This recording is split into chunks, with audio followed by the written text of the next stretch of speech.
I do think he suffers from derangement, and I think that anybody that is buying this at this point in time, after everything you've seen, is suffering from derangement. And I think you need to just check other sources. Putting your fingers in your ears and humming isn't a life strategy, and it's not being a good American. So if you think that you're a patriot, if you think that you're a good American by only getting your source of information from an entertainment/propaganda machine, you're wrong.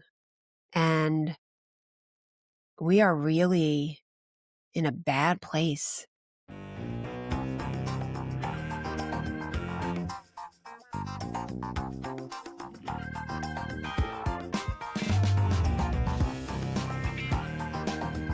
Strangers with Kittens, Gen X stories from the least parented generation. Hi, welcome to Strangers with Kittens. I've got a bit of a cold, so if I sound weird, I apologize. I struggled with this week's show because of what's going on in Minneapolis and St. Paul. And I look at the media, I look at Instagram, and I see articles and posts about the fashion at the Golden Globes and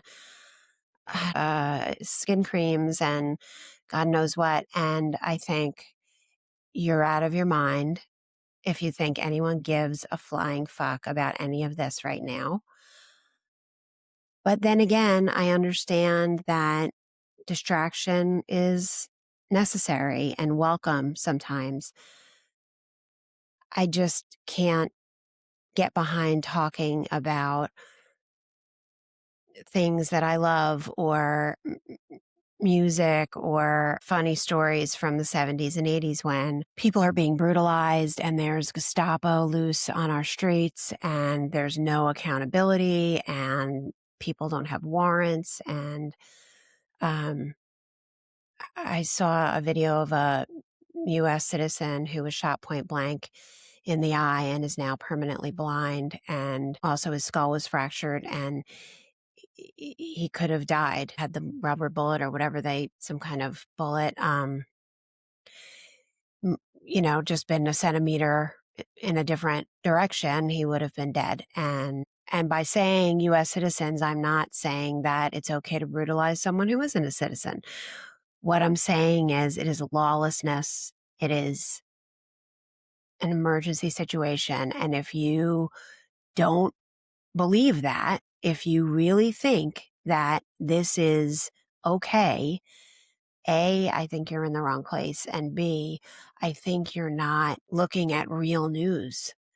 And I don't think there are too many Fox News listeners, watchers in this audience, but if you do get your news from Fox News, they themselves, when they were taken to court after the election, after January 6th and all of that, they said that they are not a news organization, that they are entertainment. So if that's where you're getting your news from, you need to change the channel. You need to read something different. That is propaganda. They call themselves an entertainment organization. I don't see what's entertaining about it, but that is propaganda. That is not news.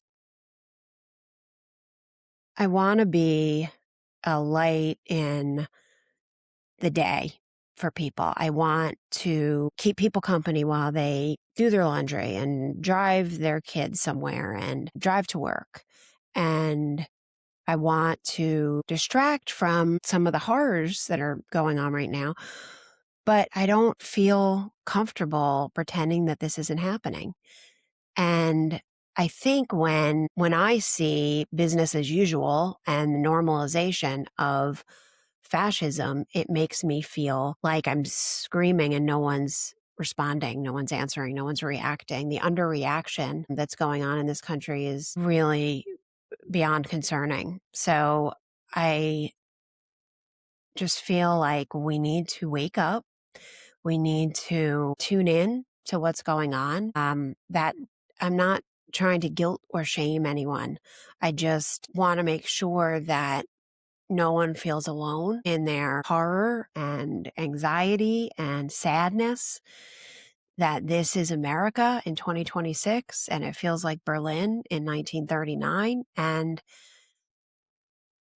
I imagine this also was happening, the underreact. I mean, how could Hitler have done what he did unless everyone around the country normalized it, underreacted, believed propaganda? And, back in 2016, I was posting on my personal Facebook page and comparing Trump to Hitler. And I got a lot of flack for it. People saying, no, that's horrible to compare anyone to that monster. And my response was, he wasn't a monster. He was a man. He was just a man. And Hitler wasn't Hitler until he was. And the reason that he was able to do what he did is that everyone normalized it, underreacted. And then we turn around and look at history and think, what was wrong with those people? What was going on that they would allow this to happen? How could people be planting vegetables in a garden next to a concentration camp? This is how. And we are way more informed than people were back then because we have alternate sources of information. We're not just relying on hearing a few words from a rogue radio station that's trying to broadcast the truth from someone's attic somewhere. We can change the channel. We can check multiple sources. We have video, we have audio, we have photos, we have people telling us what is going on. We have this young man, I mean, barely a young man, so young, who's blind in one eye and talks about being brutalized. We have children being dragged out of Target and brutalized and then dropped off in a random Walmart parking lot and relying on strangers to help him. Um, you need to go and watch these videos because it's the truth. And again, I'm not trying to guilt or shame anyone. I just need every American that's listening to this, that's seeing this video, to wake up, to call their congressman. I understand it's upsetting and it's scary. Maybe you could go to a protest. Maybe you don't feel comfortable or your health doesn't allow you or whatever the case may be. You can go online and send an email, go on your representative's website and send a message, make a phone call. There are things that everyone can do, but this is not American. I don't care if you're a Republican, if you're a Democrat. People are being brutalized. People are being murdered. It's lawlessness. And the people that are employed by ICE are not qualified. They haven't been vetted. Many of them are January 6th criminals. And they're running around on our streets with masks on, brutalizing people. This isn't America. So I urge you to do something.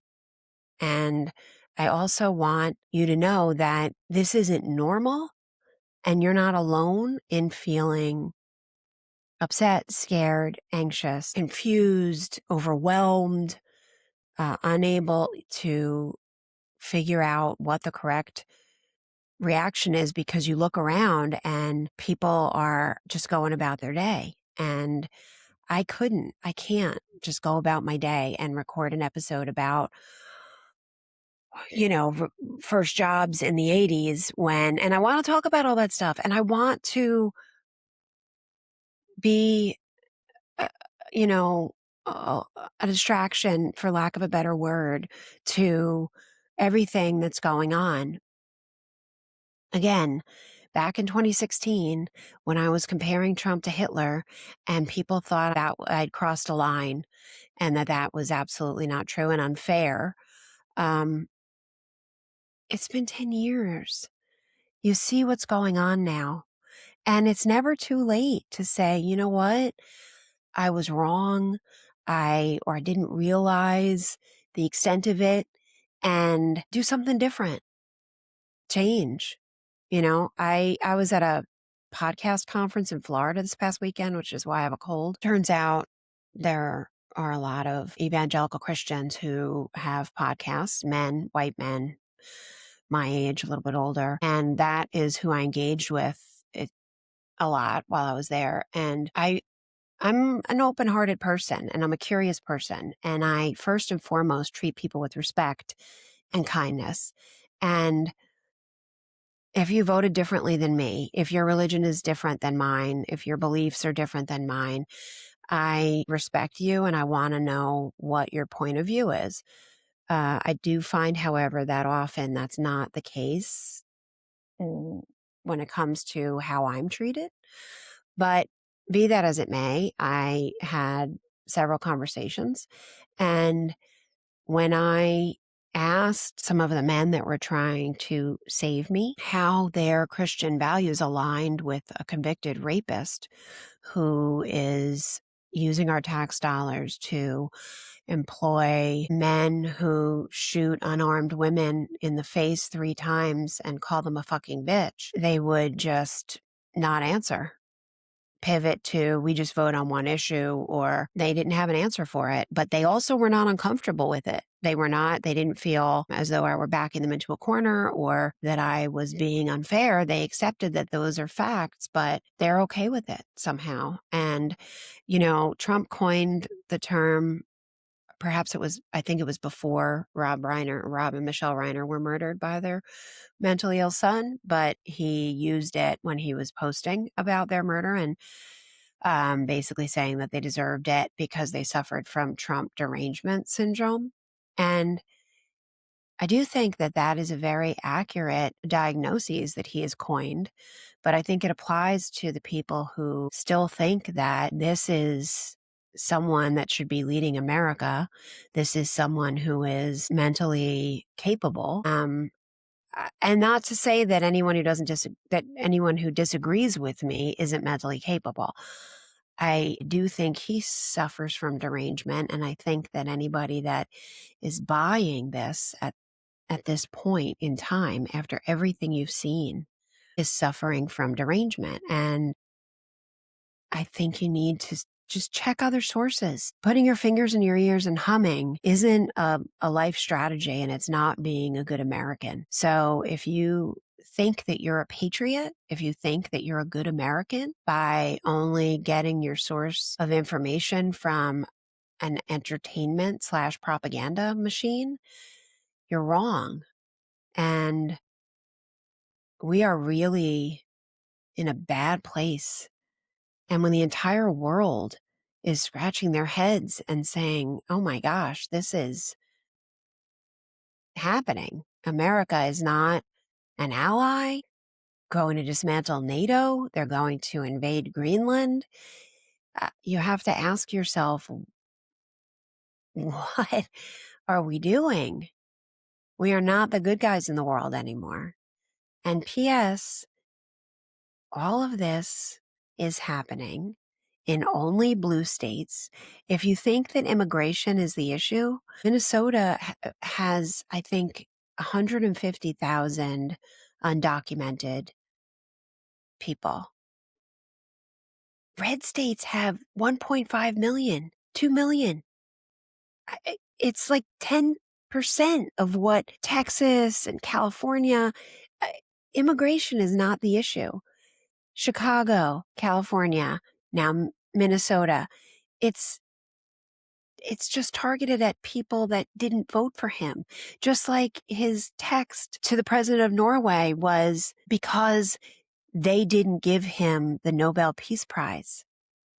He is not mentally stable. And how far are we going to go before he drives us off a cliff? I mean, I think we may have already gone off the cliff. I know it could be worse, but it's really, really bad.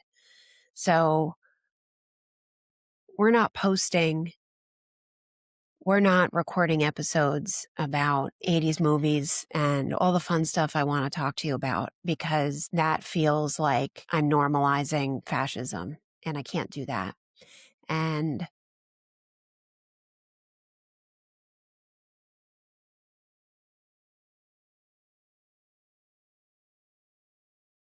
I just want to say to the people of Minneapolis, we stand with you.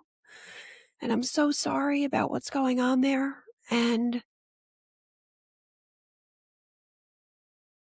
I'm so sorry to all the people that have been brutalized and who are so scared. But I'm so proud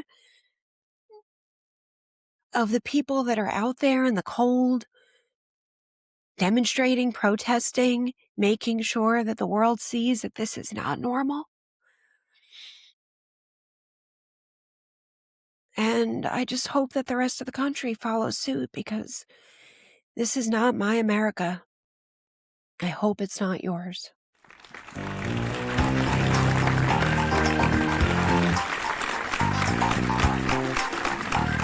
If you like our show, please rate, review, and share on social media.